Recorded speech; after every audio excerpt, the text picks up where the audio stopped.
শীতের সবজি শুকুই দিয়ে পালং রান্না। ওমা এখন কি রান্না করবা? এ দেখো বাপ, শুকই দিয়ে পালং শাক দিয়ে বেগুন দিয়ে রাইনবো, মই যে থাকবি সকালে স্বাদ নাইবি খেইতে। হ্যাঁ মা, হালকা পাতলা তো শীত পড়েই গেছে, আর হ্যাঁ এখন রান্না করে থইলি সকালে বাসি ভাত দিয়ে আর এই ঠান্ডা বাসি পালং শাক দিয়ে শুকুই দিয়ে বেগুন দিয়ে আর মইলু হ্যাঁ দিয়ে রান্না করা খেতে বেশ দারুণ লাগে। হ্যাঁ বাপ। তাহলে এখন কুইটি নাও। আচ্ছা ঠিক আছে, প্রথমে মুইলি গোনা কইটি নেবো।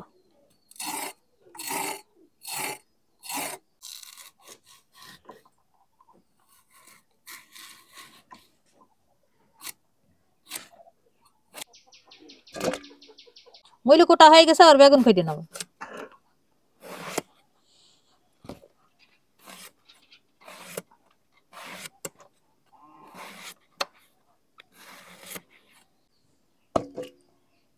বেগুন কইটি নেওয়া হয়ে গেছে, আর পালং শাক কইটি নেবো।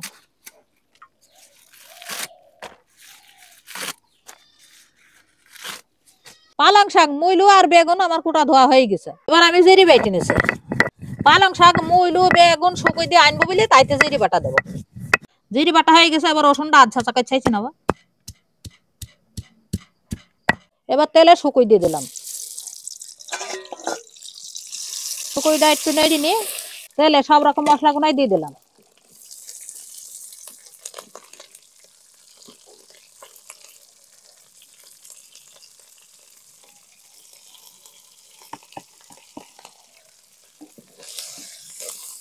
মশলা কষি নেওয়া হয়ে গেছে, আবার পরিমাণ মতন মো দিয়ে দেবো।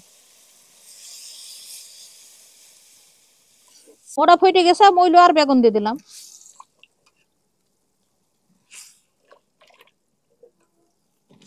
এবার পালং শাকও দিয়ে দিলাম, দিয়ে চাপা দিয়ে ঢেকে থবো।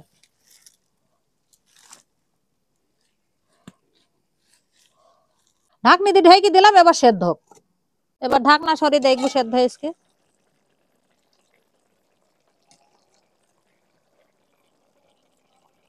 মুইলো সেদ্ধ হয়ে গেছে, তরকারি হয়ে গেছে। এই তরকারিটা এবার থুয়ে দেবো, সকাল পর্যন্ত মজে যাবে। আপনারা দেখেছিলেন যে গতকাল রাত্রে মা এই তরকারিটা রান্না করেছিল, আর এই তরকারিটা শীতের দিনে রান্না করে রেখে দিয়ে সকালে খেলে বেশ মজে যায় বা স্বাদ লাগে। তো এখন আমি খেয়ে দেখি কেমন লাগে। লাগবে তো ভালোই। আর এখন গ্রামে মোটামুটি সকালের দিকে ভালোই শীত পড়া শুরু হয়ে গেছে, আর আমি ইতিমধ্যে শীতের পোশাকও পরে আছি। আর খাবারটা কিন্তু ঠান্ডা রেখেছি, রাতে ঠান্ডা ভাত আর ঠান্ডা তরকারি, তবে এটা গরম করে নিয়েও খাওয়া হয়। আর শীত পড়ার কারণে, নতুন শীত যেহেতু, তবে ঠান্ডা খাওয়ার মজাই আলাদা, এই কারণে ঠান্ডায় রেখে দিয়েছি। এবার খাওয়া শুরু করি। বিসমিল্লাহ। এইভাবে পালং শাক দিয়ে, বেগুন দিয়ে আর মূলা দিয়ে, মূলাটাও দেখেন কত সুন্দর সিদ্ধ হয়েছে, রান্না করে রাতের দিকে রেখে দিলে আর সকালে খেতে যে কি যে স্বাদ লাগে, যারা খেয়েছে একমাত্র তারাই বলতে পারবে। তো আমি তো খাচ্ছি, আপনারা এইভাবে চাইলে রান্না করে খেতে পারেন। আর যারা ভিডিওটা শুরু থেকে শেষ পর্যন্ত দেখেছেন তাদেরকে অসংখ্য ধন্যবাদ। সবাই সুস্থ থাকবেন, ভালো থাকবেন, আমার জন্য দোয়া করবেন। আর সব শেষে সবাইকে জানাই আল্লাহ হাফেজ।